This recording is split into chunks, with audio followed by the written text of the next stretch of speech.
Hey everyone. So today I want to go over a few practice routines. I get this question a lot when I'm at tournaments, what do you do for a practice routine? I usually have a hard time answering the question because, obviously it depends on a lot of different variables. What works for me may not work for you. I mean, maybe I'm a more intense player and you're more laid back. That routine that I would do, just may not work for you, okay? So obviously there's a lot of variables, first being skill level, second being time constraints, and third, personality, right? So what I want to just address today is a few really simple, basic routines that with some minor adjustments can also benefit the more advanced player. So let's get right into it. So a good beginner routine, or even if you're struggling, a really simple accuracy drill is to just go around the board on singles. Start at single 1 and go around the board until you get to 20. Include the bullseye if you want here. It is just a simple accuracy drill. It can also be a great warm-up routine. And there are a bunch of different variations that you can adapt this routine, to your skill level. For beginners, you can simply count how many darts it takes to complete this task and then work on improving that number. You could also limit yourself to 3 darts per number. In this variation, you can assign a point for each number you hit and subtract a point for each number you miss. If you get to a negative number, then you start over. That way, it adds a little bit of pressure on the shot, which is also something you could work on trying to simulate for your practices. For the more advanced player, you could limit yourself to 1 dart per number and then ratchet up the pressure, If you miss one number, you go back to the beginning, single 1. So if you think hitting a single number is too easy for you, imagine a game situation. Let's say it's a tight cricket match and all you need with your last dart is a single 15 to shut down your opponent, and you miss. And then they hit a round of 9 for points and you end up losing the game. What happens with many players is I think they just, you forget to work on the basics. The simple execution of hitting a single number can be the difference between winning and losing. Don't skip over the basics before you master them. There are other variations of this type of routine, such as going around the board on doubles or triples. Again, you can count points or limit yourself to a certain number of darts to hit that target. As a general rule, I actually think it is a good idea to limit darts at 1 target. The reason for this is, you can get totally frustrated if you get stuck on a number. Let's say you're going around the board on doubles and you just continually miss the double 5. And you start to get frustrated.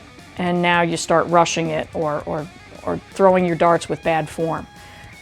Basically, this is going to become anti-productive. So, if you limit yourself to, say, 3 darts, 6 darts, whatever, before you move on to the next number, and then you just move on, I think you're going to have a lot more success with staying engaged in the practice routine without getting frustrated and, quitting the routine. You can also do a practice routine that's more game-specific. If you want to get game-specific, like a simple routine for your cricket game is to do a no-points game with yourself or a friend. It's also a good warm-up game, just start at the 20s and you have 3 darts to hit 20s. If you miss with one of the darts, you have to shoot the 20s again. If you hit it with all 3 darts, then you can go into the 19s and then keep going from there. If you hit a triple, you can move right away. What you're practicing here is getting all 3 darts in one number, which is obviously very important in the game of cricket. So if you're playing by yourself, you can simply count how many darts it takes you to finish it. And if you're playing against a friend, whoever gets 3 bowls, finishes all the numbers and gets 3 bowls first would be the winner. For a beginner, this is a great practice routine, but it's one that can get a little bit frustrating if you are getting stuck on the bullseyes. If you just can't get 3 bullseyes, at the end of the game. So just keep working on it. Possibly limit yourself, again, like I said before, limit yourself to how many tries you get to hit the 3 bullseyes, and then just stop the routine and start over again at the 20s. You know, try to keep mixing it up. Don't get stuck on one thing and in turn get frustrated and stop practicing. Now, if you want to get a little more game specific, let's say with your own game, a lot of people use the game called 121. Basically, if you haven't heard of this one, you have 9 darts to take out 121. If you hit it, you go up 1 number. If you miss it, you stay there until you hit it. Now, I don't really think this is a great routine for beginners. I think it's probably just too easy to get frustrated with it. If you're a beginner, you may want to start with the lower outs, but on the same principle. I think a great routine for the lower outs is one that often gets overlooked. It's one I do a lot more often than I play 121.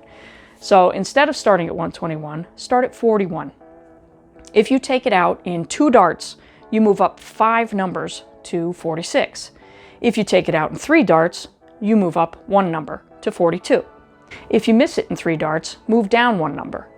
Now, this gives you a lot of practice on your setup dart as well as your double. It even lets you, work out the rudimentary outs and getting comfortable with the math, especially if you get a dart that strays from the target you were intending. Now, if you feel that starting at 41 is too easy, well, then you should have no problem getting to the bigger numbers really quickly, clicking off 5 numbers at a time, right, champ? But you could also start at 61 or 71 or 81 if that suits your ability better. Again, adapt the routine to where your skill level is at and where you think you can benefit without getting too frustrated.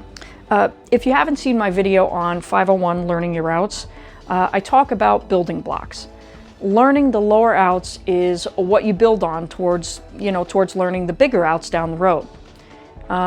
Anyway, if you find you just keep going down a number every single turn, if you're starting at 41, and you keep missing, you may want to adapt that routine to use 6 darts or even 9 darts if you're just starting out. Again, it really is important to adapt your practice routine to what your abilities are. Now, I know some of you might think that if you don't work on a really hard practice routine, you're not going to get any better. I completely disagree. Let's apply this principle to if you were learning how to ski. You wouldn't start out on the double diamond slope, right? You'd probably get yourself killed if you did. Instead, you'd start out on the bunny slope, just to get the feel of the skis and, learn important things like how to stop, right? So starting on the double diamond is not going to make you a better player, a better skier, right? So remember, we need to learn how to walk before we can run.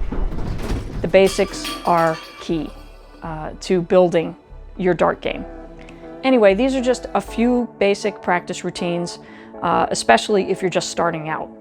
But, honestly, I really think beginners aren't the only ones who could benefit from these routines. Like I say, even if you've been playing for a few years, you may benefit from just getting back to the basics once in a while.